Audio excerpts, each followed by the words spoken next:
বন্ধুগণ ভাই, লোকটা এই কথাটা শুনে খুশি হয়ে যায়। জোরে বলো কারণ খুশি যে আজ হয়তো আমরা স্বামী স্ত্রী পেট ভরে খেতে পারবো। জোরে বলো পেট ভরে আজ হয়তো খেতে পারবো।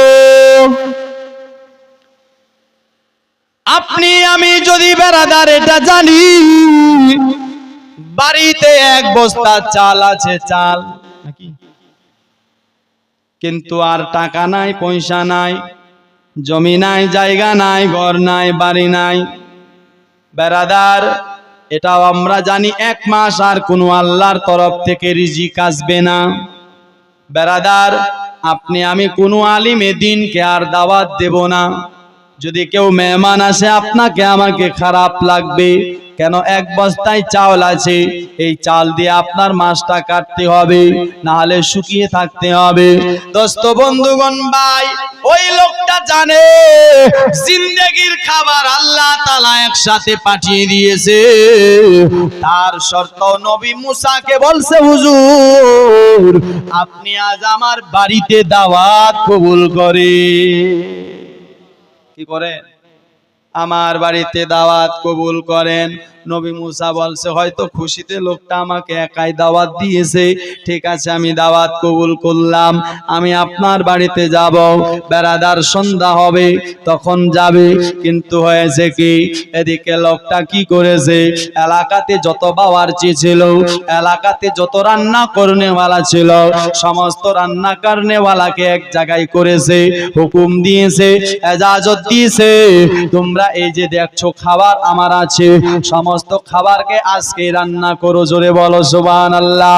দোস্ত বন্ধুগণ ভাই, ওই লোকটা ভাবছে না কাল কি খাবো, লোকটা ভাবছে না বাকি জিন্দগিটা কেমন করে কাটাবো। লোকটা কি করলেন, রান্নার অর্ডার দিয়ে দিলেন।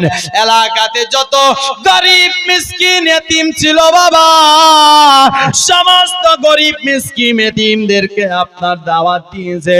আপনার হাজার হাজার লক্ষ লক্ষ মানুষের ভিড় হয়েছে, সবাই খাবার জন্য রেডি হয়ে গেছে, সমস্ত খাবার রান্না হয়ে গেছে। হঠাৎ করে নবী মুসা পৌঁছে গেছে, আসার পর দেখছে লোকটাকে তো আল্লাহ তাআলা জিন্দেগির সমস্ত খাবার একসাথে দিয়েছিল, কিন্তু লোকটা তো সব খাবার একসাথে বানিয়ে ফেললো, বাকি জিন্দেগিটা কেমন করে কাটবে বলেন, চিন্তা হবে কি হবে না?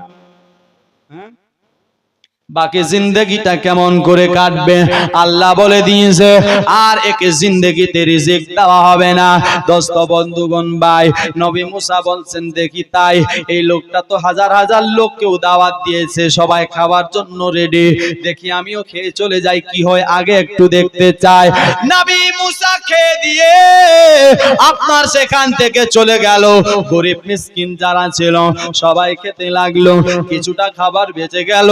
স্বামী স্ত্রী খেয়ে আজকে পেট ভরে খেতে পেয়ে আল্লাহর শুকরিয়া আদায় করে আবার আপনার আল্লাহর ইবাদতে মশগুল হয়ে গেল, আল্লাহর ইবাদত খানাতে ঢুকে গেল, আল্লাহর ইবাদত করছিল। আপনার ইবাদত করতে করতে রাত কেটে গেল, সবাই তো খাওয়া দাওয়া ছেড়ে চলে গেল। বেরাদার সকাল বেলায় ওই লোকটা আবার ঘর থেকে বার হলো, বার হয়ে দেখতেছেন কি আবার দুটা সৌন্দর্য চেহারাওয়ালা মানুষ আপনার তার বাড়িতে আবার এক গাড়ি মালপত্র পৌঁছিয়ে দিয়েছে। জোরে বলবেন না? আবার এক গাড়ি। চিন্তায় পড়ে গেল এটাও তো হয়তো আমারে হতে পারে।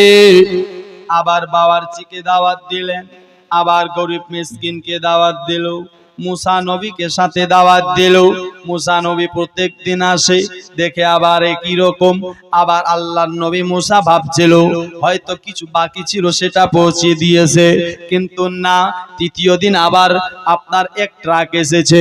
আবার আপনার কি হয়েছে, গরিব মিসকিনকে দাওয়াত দিয়েছে, খাওয়িয়েছে।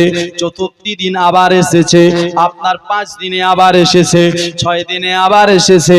প্রত্যেক দিন আসতে থাকে, লোকটা গরিবকে খাওয়াতে থাকে, গরিবদেরকেও পেট ভরে খাওয়ায়, নিজেও পেট ভরে খায়। চিন্তা পড়ে যায় হযরত নবী মুসা, আল্লাহ বলেছে খাবার আর দেব না, তাহলে কি আল্লাহও দুই কথা বলে?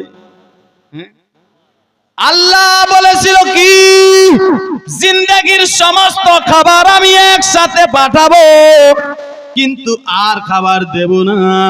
কিন্তু আজ তো আল্লাহ প্রত্যেকদিন তার বাড়িতে খাবার পৌঁছায়। ব্যাপারটা কি না আমাকে জানতে হবে। হযরত নবী মুসা কুয়ে তুর পারে আবার গেল, যাওয়ার পর আবার আরজি জানাতে লাগলো, আয় রাব্বুল আলামিন, আয় পাক পরওয়ারদিগার, আরজ করছেন আমার আল্লাহ বলছেন বলো মুসা, আমি জানি তুমি আসবে। বলছেন আল্লাহ ব্যাপারটা আমি কিছু বুঝতে পারলাম না, তুমি বলেছিলে ওই বান্দাটাকে তুমি আপনার খাবার দেবে, একদিনে সব শেষ করে দেবে, আর তুমি খাবার দেবে না।